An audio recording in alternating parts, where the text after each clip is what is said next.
Let's talk now to Therese Kayikwamba of Wagner, who is the Foreign Minister of the Democratic Republic of the Congo.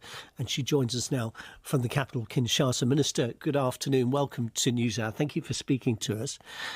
What is your reaction to the findings of the Human Rights Watch report, which described the deaths of about 140, mainly Hutu civilians, near the Virunga National Park?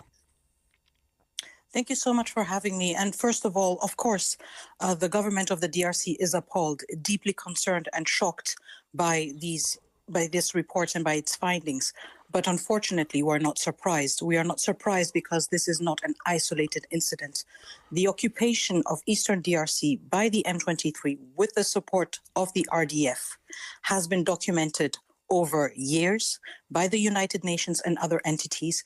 And this occupation has throughout been characterized by atrocities targeting civilians. I think what is important here is the ethnic dimension of these atrocities that have been targeting Hutu civilians in an indiscriminate manner, only focusing on their ethnicity. And I think this is an issue that sheds further light on the character of the occupation of the M23 with the support of Rwanda in Eastern DRC. Now, the M23 group itself says that it broke off the Qatari-brokered peace negotiations which were happening because your army, the army of the DRC, has not respected the terms of the peace deal. Well, I think the first term of the peace deal was a ceasefire.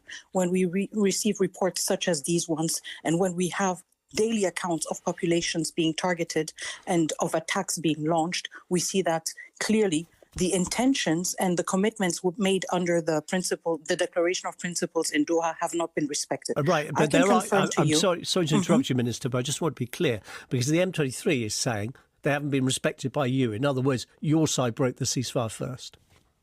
I can tell you that the government of the DRC is going to be in Doha, Qatar, to participate in the peace talks. And I can also confirm to you that we met the M23 halfway in order to have a durable solution to the conflict. But did you break the ceasefire first? We did not break the ceasefire first because we have all intentions to make sure that our population is safe.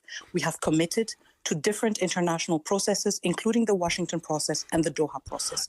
We are not shirking away from our responsibilities. Yeah, just to be clear for people listening, there's sort of two parallel sets of negotiations going on, not involving the Qataris and the US, although I think it's fair to say they both aim for the same outcome, which is peace between all the parties. Exactly. But the United Nations has said that it may be a case of getting peace between all the parties, but all sides are committing violence and atrocities. Indeed, the Deputy High Commissioner for Human Rights specifically said conflict-related sexual violence is being committed by all parties, and that, I'm afraid, includes the Army of the Democratic Republic of Congo.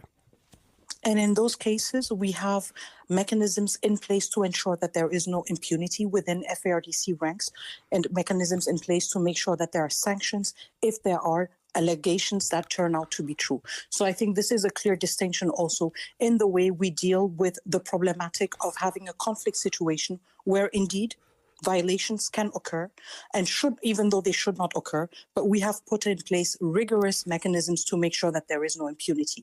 I wonder if it is the case on the side of the M23. I wonder even more if it is the case on the side of the RDF. And this is an issue that is at the heart of any peace process. We need to put an end to impunity. Again, we're using acronyms just to remind people. The RDF is Rwanda's Defence Force. The Rwandan Defence Forces, Thank you. Yes. The National Army of Rwanda.